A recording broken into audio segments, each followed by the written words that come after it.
The simplest way to build financial security is to underspend your income always and take the balance or the difference and invest it into, let's say, an index fund or a good piece of real estate and just leave it there. Most people are planting evergreen trees, like they're buying, say, Bitcoin or crypto, where there's no consistent, predictable cash flow coming off it for fiat currency, where you can actually pay rent and go on holidays and buy coffee and da-da-da-da. You can't do any of that. So I was like, well, what the heck's the point? I wanted people to know that that's the type of tree they're planting. Money was just never there.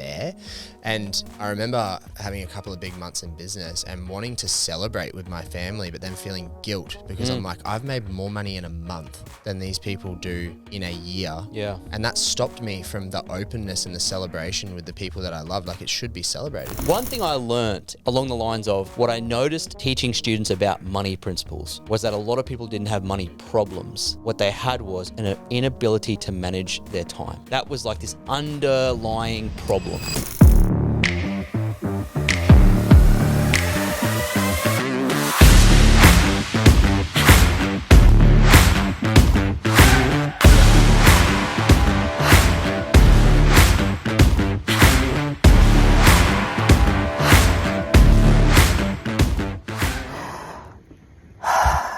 All right, welcome back to the show. I've got an amazing guest for you all today. I've been really excited to interview this legend. I have Lloyd Ross, who is the leading financial coach in Australia, best-selling author of Money Grows on Trees, Money Buys Happiness, and his latest book, which comes out in May, Time Rich.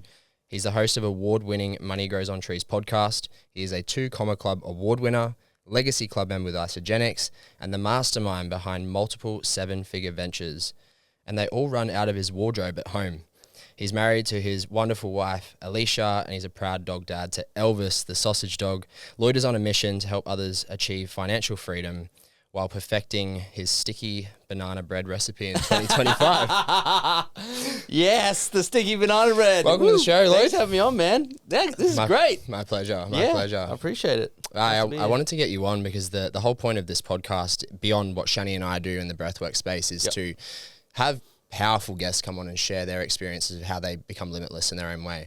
And, you know, having known you for maybe the back end of 2024, being in your presence and learning from you has just been incredible. I've done your programs. I did Investing Mastery last year. You did. And that just completely changed the way I saw money and investing. Awesome. The best 6 weeks I've ever spent. And I can say that I've been so consistent with it since that training. So thank you for that. But I wanted to bring you on, to talk about this new book of yours coming out. Sure. And two, just to drop some wisdom that you have around money and financial education, because you just make it so simple. So my first question would be, before we go any deeper, like, how did you come to be Australia's leading financial educator? Yeah, it's a funny thing, that title too, because my buddy Morgan's like, dude, you just go number one, you're just that. And I think it's interesting because there's actually not that I can see a combination of having coaching qualifications as well as the financial qualifications that I have and experience, and probably the practical experience and results I've got. Yeah. So I think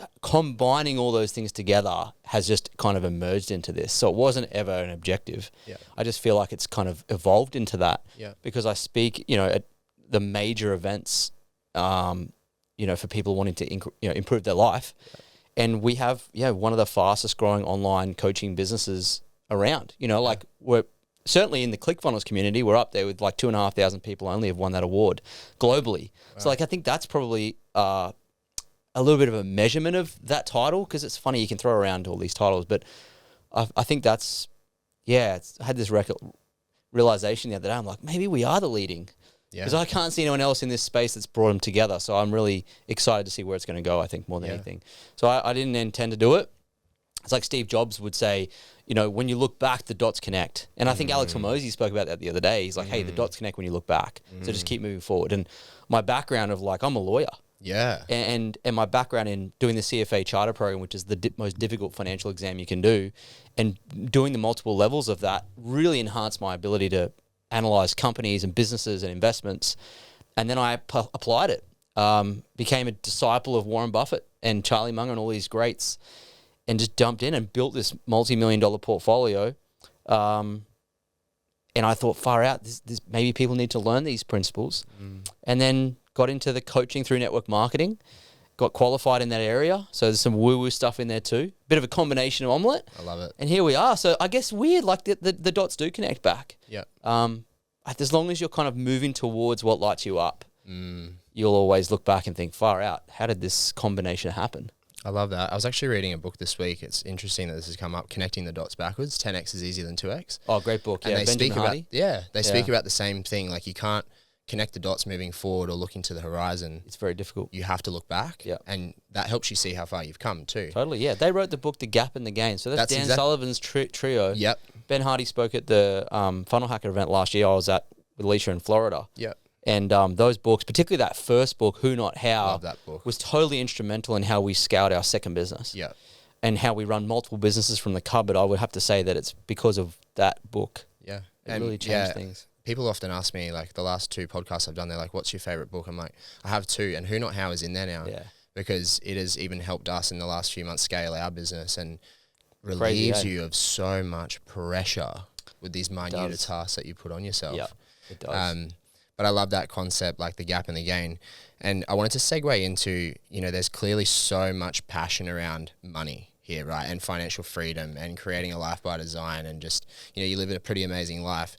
What inspired you? Like, where does the passion for financial education and money come from? Oh, look, I think it really comes from, I don't like being told to clock on at 9 and clock off at 5. I don't like being told to do these.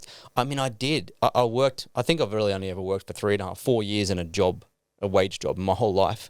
Wow. And that's when I was in Abu Dhabi on this massive project called Yas Island, developing and helping assist the development of the Formula One circuit and the hotels. It was amazing. I was only 23 then. So it was this amazing opportunity at such a young age. But eventually over time, I grew tired of being so boxed in to, you must do this. Now you can go pee. Now your lunch break's on. This is how much holidays you can have. This is when you got to come back.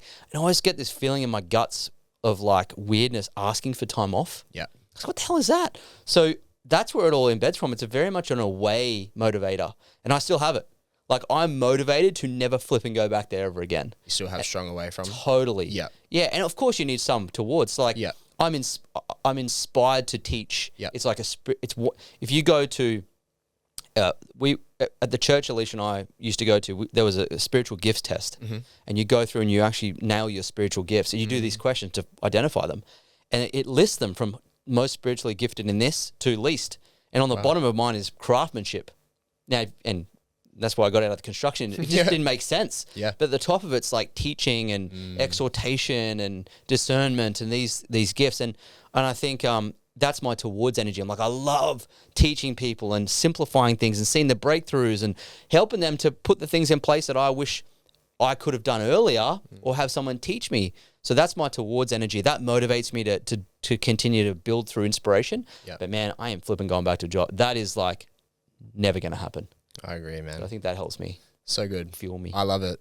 So I wanted to ask you this because throughout my years so far talking to people about money, I've heard lots of different things on how to actually get wealthy, how to actually build wealth, get rich, get more time back. If you had to put it in a succinct sentence, what is the best way for someone to take themselves from where they are now to in 30, 50, 60 years time, I don't know how old they are, but to be in a place where they do have money, they do feel wealthy, they don't have to worry about the end of their life? Like, what is the best way to build wealth in your opinion? Well, the simplest way to build financial security is to underspend your income always and take the balance or the difference and invest it into, let's say, an index fund or a good piece of real estate and just leave it there.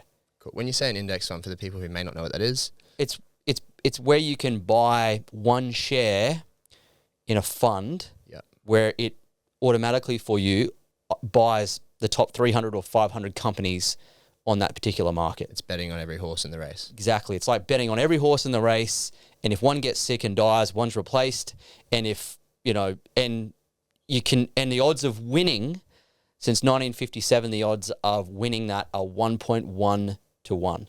So the odds are, on average, specific funds would return around 10% and have so for like 70 years. Yeah. So the chance of you, and it's interesting, the actual odds of making money in the stock market in the first 12 months are like, I don't know, 30%.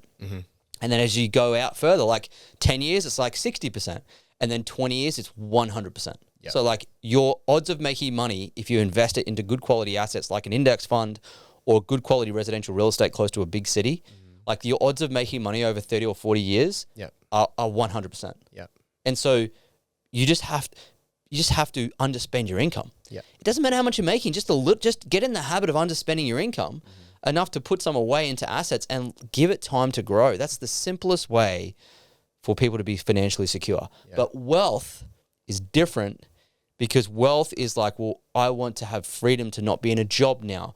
I want to travel more. I want to get wealthy enough to retire a spouse or you know, live abroad or buy a jet. Like there's so many different levels to it.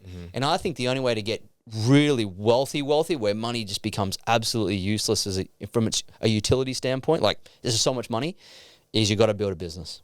Yep. You really do. Like you can invest all you want, but if you ain't building a business, you are going to get financial security and your level of wealth, but not really wealthy. Yeah. I suppose, you know, when we're looking at investing, what I've really come to realize is it is a long game and you do need to have, you know, the consistency and the patience to let it compound over time and add more to it and more to it. But in the context of business, do you say that because, you know, the sky is the limit? You can scale it, you can grow it, you can add more to your income and then invest more? Is this what you're getting at? Yep. Yes, your income is your greatest wealth building tool. Yeah. So for example, if I was making, and I was making 100,000 a year, I was making 70,000 a year in my job in 2012, by the end of 2012. Then I left. I resigned and left. Went into property sales, and then I was making like 100 grand a year. This is back in 2012, 13, right? When 100 grand a year was actually 100 grand a year. Now it's like 50. Yeah. So that was good. But then I'm like, flipping heck, like, and I did the numbers. I can probably invest 20 grand a year and I can compound that. And this is how much it's going to be worth. I'm like, yeah, but I want more. So then I realized, you know, I have to accelerate my income. And Dave Ramsey talks about it too. He says, you know, your income is your number one wealth building goal. So if I had just stayed at 100K and put 20K away, you can predict just about to the dollar how much it's going to be worth in 20 or 30 or 40 years, right? And I didn't like the outcome. I was like, I want to do it faster. And that's what prompted me to do more. And I think to your point, yes, building a business lets you scale your income to levels that sometimes are obscene compared to a general job. And the average, because the average wage in Australia, or the median wage would be 88,000. The average, if you include the top big numbers, is 100K. So the average, you know, the middle ground is between 80 to 100K. And after taxes and after, you know, other things, there's not much left. So I really cottoned on. I thought, you know, the real way to build wealth is to build a business. And you look, some of the best businesses in the world, like Facebook, Google, Apple, etc., they all started off as small businesses at home. Yeah. All of them. Yeah. So you look at how the rich got the richest, they started their own thing. Yeah. So I'm all for it. So for anyone listening at home, say they have the job, they have the 9 to 5 and they need that. Would you say that one of the best things that they could do for themselves is to start looking at a problem to solve on the side and then creating a business around it? If they want to get wealthy. Yeah. Yeah, but at the same time, that requires commitment and sacrifice that a lot of people aren't prepared to do. Absolutely. Because they want the freedom, but they want it now. Yeah. And whereas I was like, I wanted so much choice and true freedom that I was prepared to sacrifice Sunday at the beach, etc. Yeah. Now, I'm not to say that I haven't lived an amazing life building it, because we have. How we transitioned out was when we cottoned onto that, we need to make more money here. I stepped away from studying my CFA Charter Level 3 to free up the time, because I knew it was going to take 20 hours a week to start some sort of side gig. And we happened to fall into network marketing, which was a great way for us to build an online business that was leveraged, that created leveraged income that scaled, that I could do with my wife. Yeah. So over 5 years, or 3 to 5 years, we built 150,000 in extra income per year, paying us weekly, and we put that into shares, and it scaled the ability. Well, it's effectively scaled our income, and then we put it into the portfolio. Yeah. So that, and we could do both. And ever since then, I've always done two things. I was always looking to do a second thing. I had capacity. You should be like, work, and then when you get home, what are you doing in the evenings and the weekends to make more, to be competitive? And I've always done that. And I think even when we transitioned out of our jobs to go full-time network marketing in 2018, it was only 2 years later when I started a whole nother business. Wow. It's like, I can do two things here. Yeah. And that business is now like And this is the financial education Yeah, business? the education business has gone crazy. Some of the Zooms I see you doing, I've never seen so many people in an online classroom. Yeah. That's phenomenal. Like, Yeah, there's can you just 200. quickly speak into like how many people you work with in some of your programs? Because you have a few different programs, yeah, right? Yeah, it's interesting. So what's sort of the steps people can go through with you, and like, you know, what does it look like? Yeah, so I'm used to those numbers because in our network marketing business, we had 100 consultants on a call that I was developing and training. And we still have to this day probably 50 consultants that we train and develop in that business. That business is still running. Our network marketing business still runs. People, you see them jump out of the network marketing business to pursue something else. We kept it, systemized it, scaled it, it's still running. It's very profitable. Wow. And so the next business, this education business, was like, well, we launched our book and our courses, and then we started education, like, you know, the online classrooms, as you say, on Zoom. And like for one of our core program, which is our 6-month money mentorship program, it's called the 5 Steps to Millions. There's 200 current active students in that. And so that's our core one. And then we have our elite program, which is about 25 in that currently. Yep. And then we have our investing mastery, which is only like a 6-week program that I only actually talk about at events. And at any point in time, like the one that you did, there was about 35 in that. Yeah. And so, and it varies, that one. Yeah. But I'll be running that alongside the core one, alongside the elite one, alongside the network marketing business, alongside the events business, alongside the laundromats we're buying at the moment. I think it might make people's head spins, right? Because they think that they would see how much effort goes into building a business, starting a business, operating a business. And then you talk about, we got this business here and we got this business here and we got 4 or 5. And I think if you're stuck in the mindset of, well, it takes this much here, so then if I was to 10x it, it would take 10x what I'm currently doing. It's a mindset shift that you have to have, right? massive paradigm shift. Yeah, huge. Like, it's my biggest that I've done in business that's enhanced my ability to build multiple things. Yeah. And it came from that book, truly. But I did a boxing program with a great friend of mine now, Gavin Top, and he's got a great men's coaching program. He did Fight Like a Pro here on the Gold Coast for years, and he's in the Boxing Hall of Fame. Anyway, I did his program, did a couple of boxing fights in 2019, and we were jogging along having a conversation one morning in Burleigh down here, and I had one business. I had the network marketing business and the share portfolio. My life was very simple, free, didn't do much. It was chill. It was good. Yeah. I was like, yeah, this is great. And we're jogging along. He's like, you know, man, you're better than this. You can do more. I'm like, fuck, well, if I have another business, then my time gets taken. Because I had that paradigm that you're talking about. I had this, well, to do more, I've got to work harder. And without a doubt, when you launch and grow and start a business, it does take effort. Because you've got to build the people, the systems, the product, etc. It takes time and effort. But I had a level of freedom. I was only spending like 5-6 hours a week on our other business. Not that much. Yeah. And so I was like, oh, you're right. And he said, you know what? He said, Tony Robbins, this is in my new book, I talk about this story. He said, Tony Robbins got 70, Lloyd, 70 businesses. And you have one. 70 businesses. And he challenged me. He said, and he's really good at this, my friend Gavin. He just challenged me. He said, you're better. Like, you do more. Do more. You can do more. What a good friend. Shit.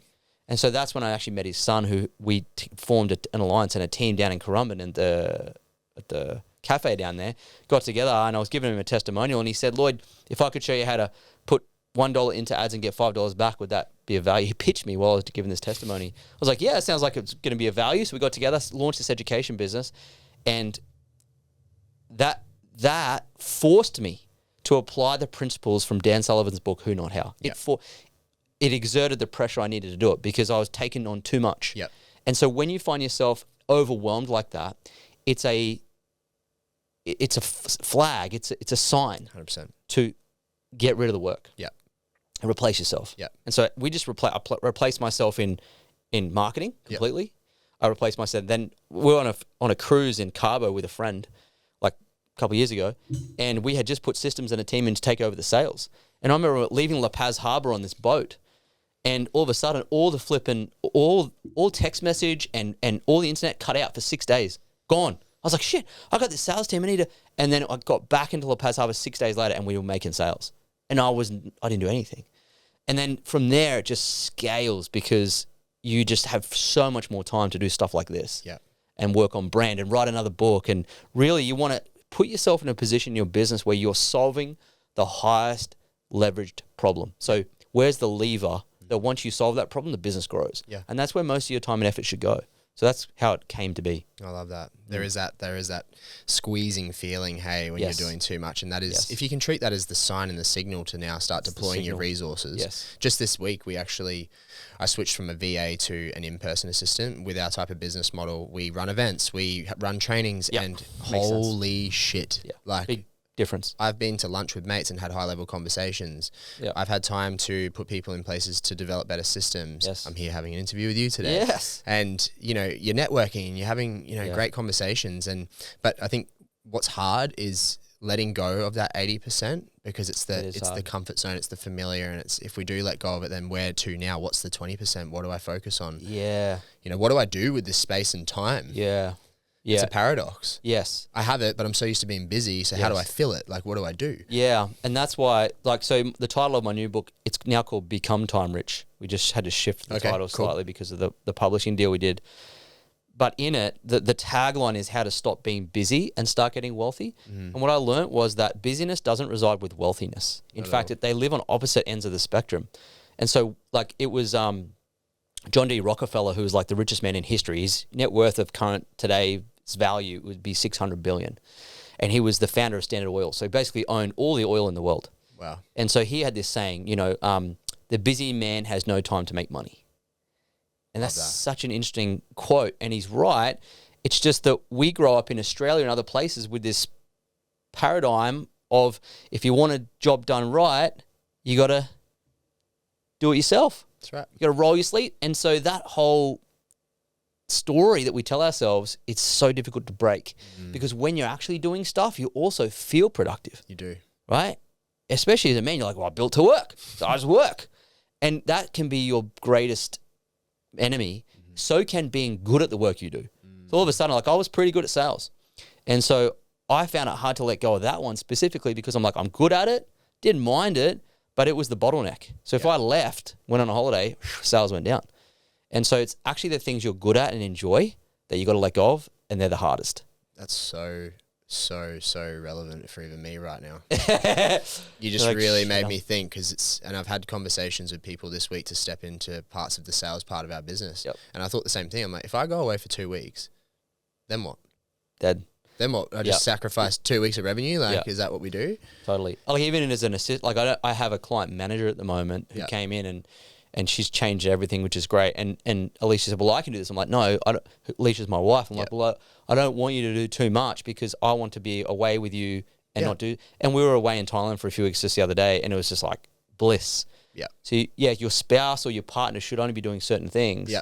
They can do lots, but you Yeah. gotta be careful that you can still go away together. Absolutely. I do the same thing with Shani. I'm Perfect. like, no, Yeah. we're not going to I'm not going to create space for you to just take more of it either. Yeah, and she would too because 100%. she's a goer. We're driven. We're driven. Yeah. Yeah. Let's talk about your new book. You know what I really love about your books is they're the opposite of these really common things that we hear about money. So was it the first one, that money buys happiness? First one was money grows on trees. Money grows on Yeah. trees. So I'm sure if you're listening, watching, you've heard money doesn't grow on trees. Yeah. So I love the fact that you've utilized those concepts and flipped them. Yeah. Let's talk a little bit about each book. I want to spend more time talking about the one that's coming out in May. But Money Grows on Trees. I really loved your speech at Dreamfest, your presentation, where you spoke about planting a deciduous money tree. Yeah. That's in the book. Yeah. Out of everything in the book, I'd really love for you to just hone in on this and maybe a couple of other pieces of information that they would benefit from. Well, the first book's only little, and it was the first one that started the education business. And it takes 20 years to write a book because you've got to have a compelling story or something that you've done that's different, or you can teach someone something. And in the book, what I noticed was a lot of people couldn't decipher whether an investment was a good idea or not. Mm-hmm. And so I had to break it down into a metaphor, which is the best way to teach. Yeah. And so I learned in school 2 types of trees to plant, because investing money is like farming, like planting trees. It is like you plant the seed, and the day you plant the seed's not the day you pick the fruit. You have to cultivate the soil, and you have to be patient. And this is how farmers cultivate crop and harvest when it's mature. And investing is the same. That's why they've got certain things in it called yield. It comes from crop, farming. Yeah. Very similar. So I'm like, well, how do I figure this? How do I help people learn this? And so when I was in school, our science teacher in biology was teaching us there's 2 types of trees. There's an evergreen tree, and an evergreen tree doesn't drop its leaves effectively. And on the opposite side of that is a deciduous tree that does drop its leaves and fruit and so forth. And so I thought, what a great way to talk about investing with these two types of trees. And so there's some things you can invest in that don't produce fruit, meaning they don't produce cash flow. And so you can't live off it, right? And on the opposite side of that is the deciduous tree, where it's like a fruit tree where you have an investment that produces consistent cash flow where you can use the money to live. And that's the difference. And most people are planting evergreen trees, like they're buying, say, Bitcoin or crypto, where there's no consistent, predictable cash flow coming off it of fiat currency, where you can actually pay rent and go on holidays and buy coffee and da-da-da-da. You can't do any of that. No. So I was like, well, what the heck's the point? And so I wanted people to know that that's the type of tree they're planting. And if they planted, say, a tree like in stocks that pay dividends, which is cash flow, or they bought a property investment that's cash flow from rent, yes, you can still participate in the growth of the asset over time, which is wonderful. It's compounding growth. But you can also get fed at the same time. And so I say to people, and even at Dreamfest event, I said, if you were on an island, if you had 2 seeds to plant, what kind of tree would you plant? The evergreen one that doesn't drop fruit for you on an island where there's no food, or the one that drops fruit? And of course, everyone in the audience, they said the fruit one. Yeah. I'm like, well, why isn't your investing the same? So simple. A very simple concept, but people don't grasp it. Yeah. So that's why that book, I think, that's probably the underlying message in that book. Yeah. And people remember it because it's stuck in my head. Simple, yeah. I'll often say it, and now since that whole presentation, and even since Investing Mastery, like I do listen to people talk about investing, and I'm like, fuck, they have no idea. No idea, yeah. They have no idea. And it feels almost strange when they're like, do you invest? I'm like, yeah. They're like, well, what stocks do you buy? I'm like, I literally just buy and put into the S&P 500 once a month. Yeah. Through thick and thin. Yeah. That's what I do. Yeah. And as I start to make more money, there will just be more going in it. Yeah. It's the reason why that is so hard for people to understand is because it's so simple. Yeah. It's not complex. And we grow up with movies like Wall Street movies where there's these traders on the floor buying and selling stocks, big screens. And these are the visions we have about what investing is like. But it's not that. It's not that. It's the opposite of that, but people don't understand because it's never been taught. Yeah. And so you're right. It is like being in a different world. Yeah. And you feel for them because you think, oh my God, it's so complex. Yeah. And they think they want it to be complex because they think in investing, the harder I work, the harder it is, the more complex it is, the better it will be for me. And it's the opposite. I think that's just human nature too. Like people just want things to be complex. Like even in our industry in the breathwork space, like there's a lot of very woo-woo stuff about it, but we very much present from an evidence-based, science-backed realm as well. And, when you can teach people how to use something as simple as their breathing to influence their state, they're like, there's got to be more to it. Totally. There's not more to it. That's it. There you go. It's actually it. Yeah, they're like, no, there must be more. No. They're looking for the complexity. We have what's the catch? Yeah, what's the catch? It's so interesting, isn't it? Yeah. And it's like they're fishing for the next thing. I'm like, nope, it's really that simple. It's really that simple, yeah. Just do it. Yeah. The simple ideas are genius, and they're also to be taken seriously. And I think people are only trying to take the complex ideas seriously. Yeah. More simple scales and complex fails, isn't it? Complex fails. Talk to me about your second book quickly. Money Buys Happiness. This particular book came about because I noticed that people were wanting to learn more than just about investing. So that first book was really more about that. Yeah. And then the second book was bringing a little bit more of the mindset components to, what are the limiting money beliefs that people have, and how do you feel about money? Does it bring you happiness, or have you grown up in a household where money's the root of all evil, or it doesn't buy happiness? What is that for you? So it talks more about the mindset, but specifically it talks about the 5 steps I followed to build wealth, which is basically develop a good mindset, get close to mentors, manage your money effectively. So there's some elements of that in the book, and then multiplying your money through that investment pathway, and then how to make more. So like, things did we do to make more? And it is a simple book, but that book, Money Buys Happiness, is designed to annoy people into getting it, to read it, and it's a beginner book. Yeah. So I get a lot of people who are like, oh, that makes sense, and it's written in a way that a 5th grader can understand. Which is like apparently the average reading level anyway. Yeah, which is why people read it, get through it, and also say, that was really... Because it is an easy read, and I wanted it to be like that. And of course, at the same time, you get people who are quite, progress as readers and go, wasn't designed for you. Yeah. But So that I wanted that to be a book that begins people's money journey seriously. Yeah. And that's the foundation of our education business. Yeah, and I think the simpleness of it is what's needed, because you can go and read lots of different financial books, but it's so complex and it's so hard to wrap your head around. Yes. So I think writing it as if it was intended to explain it to a younger person is perfect. Yeah. And, you know, I really love the title because money does make me happy. Like, money does buy me some form of happiness. It allows me to do things that I wouldn't be able to do without it, and help and give and do all these things. Of course. And, you know, you can't change the world or make great impact being poor either. No, my dad, like, people grow up in households where they do have those old sayings like, money doesn't buy happiness. And and I grew up in a household where, like, my dad's like, money makes you handsome. And, like, it was just the complete opposite. Like, money's not everything, but it's right there with oxygen. And, you know, it was just, I was never put under any pretenses or false expectations about what money could do for you, ever. I was like, money's good. Yeah. And so it's just a better story to tell yourself. Yeah. I love that you start earlier in that book with, you know, obviously the money mindset stuff, because we all have programming around money. We do. We all have beliefs about money. Yes. And well, we've made up stories ourselves about it. And I do talk about this to a lot of my students, where we are all byproducts of events from our past where we've had some sort of positive or negative emotional experience around money. And as a result of that, our brains have made up stories about it. Yeah. And we keep telling, you know, we'll sing that song or tell that story until we decide to tell ourselves a different story. Yeah. And so people just don't give themselves permission to tell themselves a new story. I think something that really stands out for me when I realized it, and it was actually after doing your course, but also too just really digging deep on my own childhood money experiences, was when our business started picking up and generating really good revenue each month. And because I grew up in a home where, you know, my parents made silly money choices and we ended up moving back in at my nan's house, and like money was just never there.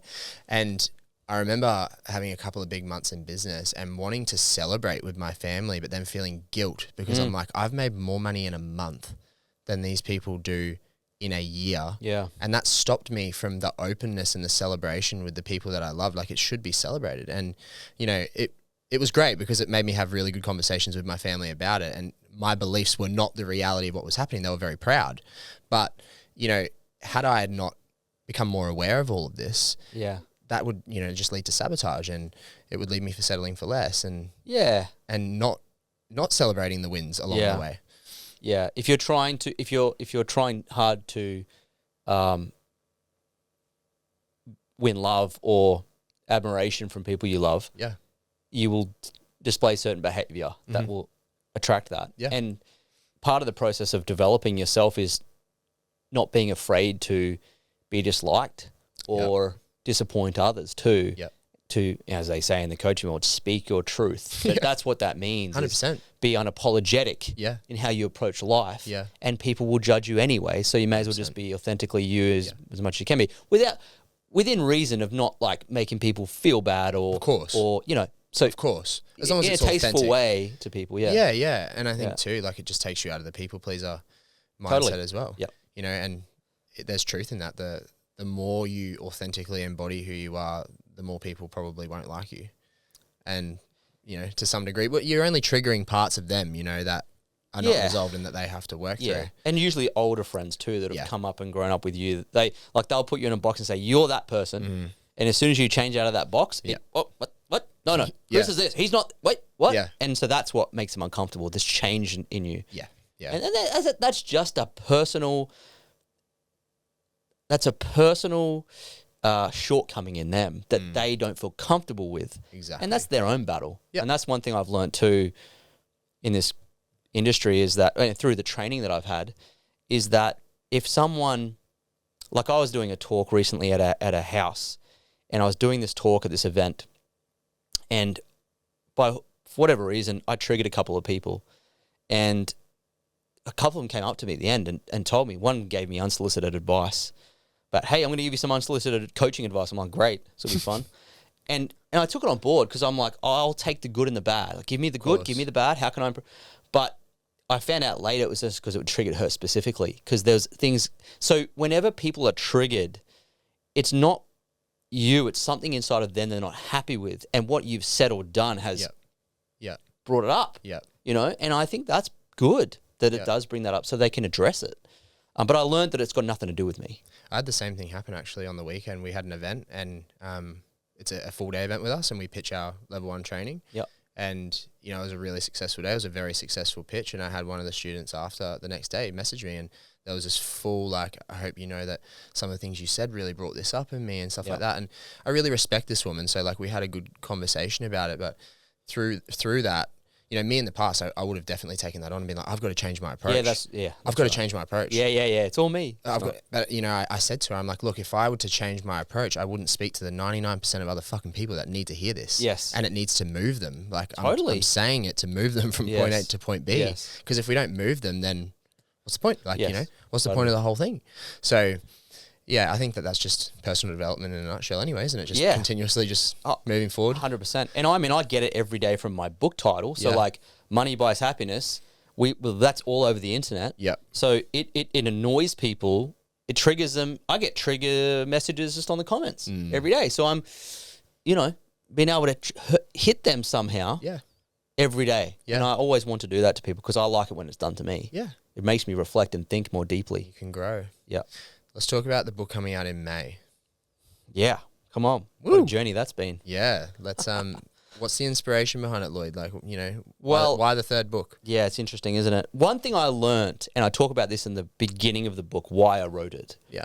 And it was along the lines of what I noticed teaching students about money principles was that a lot of people didn't have money problems. What they had was an inability to manage their time. That was like this underlying problem.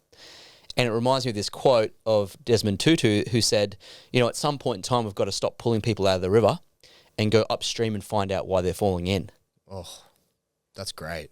Yeah. And so I was like, why are they falling into this financial turmoil? And the reason is because they just they weren't structuring their day. They weren't using a diary. They weren't putting a simple to-do list together. There was just very basic behavior and time management skills missing completely.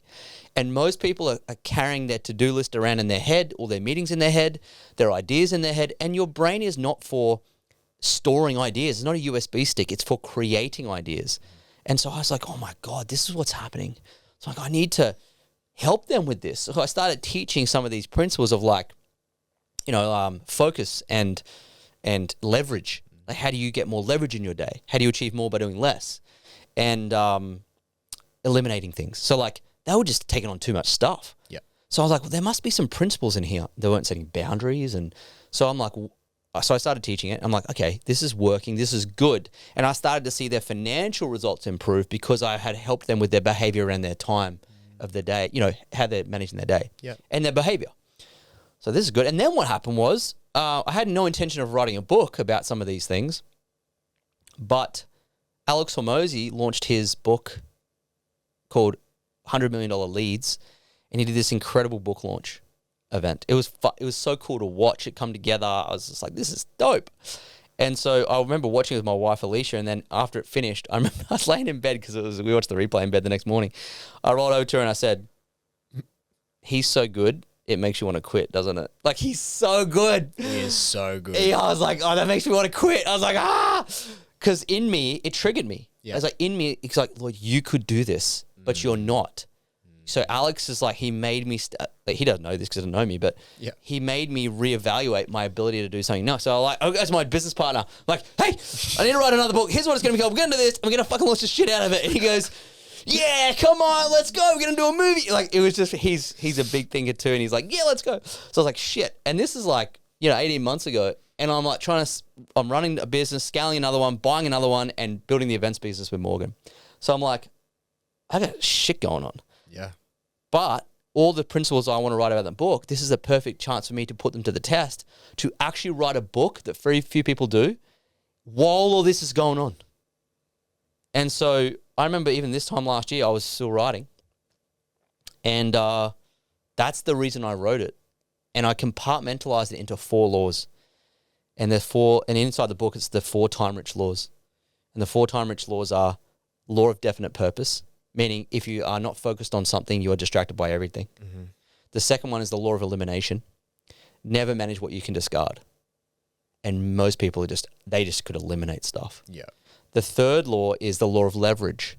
That's where you can actually achieve more by doing less. And this is the paradigm break. Like, oh, you mean I can work less and make more and do more? Yes, that's the whole idea of leverage. And I learned a lot of that from Naval Ravikant's book, the Almanac he wrote, and I applied them. So it talks about how I've applied them. There's different versions. And then the fourth law is the law of priority. And it's like most people are just working on the wrong things. Yeah. And inside of that is boundaries. Mm-hmm. So I noticed those 4 laws just applied allow you to scale your time. And when you scale your time, you inadvertently scale your wealth, you scale your happiness, like everything comes from that. Yeah. And so that's why I wrote the book. And then what happened was we're just going to launch it like we did the other one. Self-published, launch it. And then there's this thing in psychology called the sunk cost fallacy. And wherever you've put in a lot of effort and time or money into something, you really want to see it through. Yeah. Like you have this, it must finish. You have such a big aversion, like loss aversion. Yeah, that's right. So this aversion, like you want to get it done. And it's a bias because sometimes you shouldn't. Yeah. And so I realized if we put this into our team and we build another self-published sales funnel with it and sort of scale the book, it was going to take our team's attention away from the core business. And that would be like putting a flipping stick in your spoke of your own wheel. Yeah. So I'm like, shivers, I can't launch this. And we just stopped. And I was like, we're just going to shelve the book. So think about all that time. I worked with Scribe who did David Goggins' book. So they helped me develop it. And we'd spent tens of thousands on this book. Wow. And I had to make a decision. We're not going to do it. After how long of like writing it? Yeah, like a year. That was a year mark. No wonder the sunk cost fallacy was there, right? At Yeah. some points. Oh. Like, what do you mean? And so I had to be conscious of like, I want to protect the business and the team and there's energy and focus. Yeah. So that was difficult. But while that's happening, talking about the dots connecting backwards, you know, I was having a conversation with Morgan, who's been on the show, and he said to me, man, have you thought about like publishing? I'm like, oh, not really, because you lose all the rights and it's like, well, it's old school and it's bookstores and it's, you know, I hadn't really thought of it because I'm a self-published author. Yeah. And I was like, maybe I should. And so he kind of helped me be open to it at least. Awesome. And then it was actually at one of his events. It was at the Dreamfest event earlier this year. I had got the book done, got a sample, ready to go. And the whole team's like, it's on Amazon. We're ready to launch. I was like, hold off. And my wife's clever. She goes, hey, this guy who's in the back room, he's published a book recently. Why don't you have a chat to him while you're at the back? I'm like, that's a good idea. So I'm having a chat with him at the back. And I was chatting away. He goes, yeah, I could probably help you out with a connection or a contact. I was like, that'd be amazing. So I showed it. I had it in my bag. So I grabbed it. I was like, hey, man, he goes, oh, this is cool. I'll do a connection with you. So after the event, I followed him up and he gave me a connection to Wiley in the United States. Yeah. And I remember getting on a call with them and I said, here's the book. It's ready to go, which they would very rarely see. And so that's where the dots connected. I was like, it's a saying like success happens when opportunity meets when preparation meets opportunity. Yep. So I was prepared because of all that work we did. And then one conversation, bang. And the next week we had to deal with Wiley to go publish it, and Wiley's flipping huge. Wiley's a huge publisher. I didn't realize it's one of the preeminent publishers in the world. Yeah. And they publish like very high quality academic work. They're a very sought after publisher. I had no idea. They've published some of my favorite investment books, you know, like so cool. Like Ben Graham, who's like taught Warren Buffett how to invest. His books are published with Wiley. Wow. I'm like, this is epic. That's so cool. So it kind of fell into place. And now we're in a position where we're going to launch at the end of May. How exciting. Do you have an official date yet? Or I believe if you go to Amazon, actually, I think you can actually jump in it and pre-register for it, I think. Okay, well, if that's a thing, then I think it is. chuck us the link. I think if they just go type in Become Time Rich, Yep. I think it's on the wait list there. Okay. It's on Amazon. And I'm pretty sure on there we have 28th of May Okay. as the launch date. But we're gonna gear up and gonna launch the shit out of it. I love it. On the Gold Coast. Big vow. I'm gonna go do it out. So long story short, I'm trying to model the same sort of fun project that Alex did. Beautiful. Yeah. So that's the whole project coming to fruition. I love it so much. Yeah, so if you've got a pre-order link or something, we can chuck it in the show notes. Yeah, I probably should go and check that. This is this is like the first episode I've done about, hey, we should probably talk about the new book. So look, well, become time rich. Become time rich. Become time rich. You can go and type it in. Yeah, type it into Amazon. I think they'll find the wait list there. Beautiful. Yeah. Lloyd, to start wrapping up, the theme of this podcast, like beyond what Shani and I do, is just interviewing people. We have this saying, and it's part of our branding, become limitless. In our own way, what we aim to do with our trainings and our events is to help people, transcend their own limitations. Yeah. And so when we get people on the podcast, everyone has their own story, their own journey, the things that were fucking hard. Their own limits. So what has been the biggest limitations personally that you have had to overcome to, I guess, become your own version of, limitless? God, it's such a good question, deep question. Because you look back on your life. I look back on my life and I was not necessarily outgoing. I was fairly shy. I didn't enjoy public speaking. I was scared of it. You'd never know that. Yeah, like I look back, I didn't know what I wanted to be when I grew up. I found myself in a job and just totally deflated by, like, is this my life? Mm-hmm. Long commute. Like, I was there and I was drinking every weekend and used to smoke. Like, and I'm sure a lot of your audience can relate to this because we all have been there. So I went from that to, like, building this person who beyond that went to, resign, get out of that, repatriate with his partner, get into a sales role, never sold before, go door to door selling inside houses, selling property, cold, commission only. Wow. Into network marketing, no experience, to scaling that to multi-million dollars and building that up to the pinnacle of the industry, winning bodybuilding competitions, running 100-kilometer ultra marathons with 8 weeks prep, covering a couple of boxing fights. And the second boxing fight I did was, the third round was until someone quits. Wow. And writing books and launching and doing all that and getting married and, like, there's so many, like, breaking moments, and I wouldn't even say they're breakthrough moments. Stage talks, pinnacle, 7,000 people. I was in Florida and I remember I had to do a keynote for a 7,000 person audience, and they called on me last minute to talk at the company, and I had to go out there and effectively, like, cry in front of 7,000. Like, so my speech was very emotional as well, and move 7,000 people in Florida. And just those moments, all those moments that I've kind of spoken about, have required me at some point to have a conversation with myself with, you either do this, have the courage to do it, and you get to tell the story one day, or you don't. And I think that little conversation with myself before a big stage walk or a bodybuilding comp or a fight or a race or whatever is what has kept me in the game to get through that. And of course, it's this saying in boxing, it's called stepping through the ropes. So it's like, once you go through the ropes, you ain't coming back out. Mm-hmm. You're going to war. Mm-hmm. So that moment of the 3 seconds of courage to step through the ropes is what separates people from breaking the limits and going limitless in their own life, and not. Yep. So it's not even anything special. It's 3 seconds of courage. Yep. And then what's something that does inspire me to do that is that someone once said to me, life begins on the wire and everything else is just waiting around. So you live the most in those 3 seconds you move through the ropes. Wow. You just live.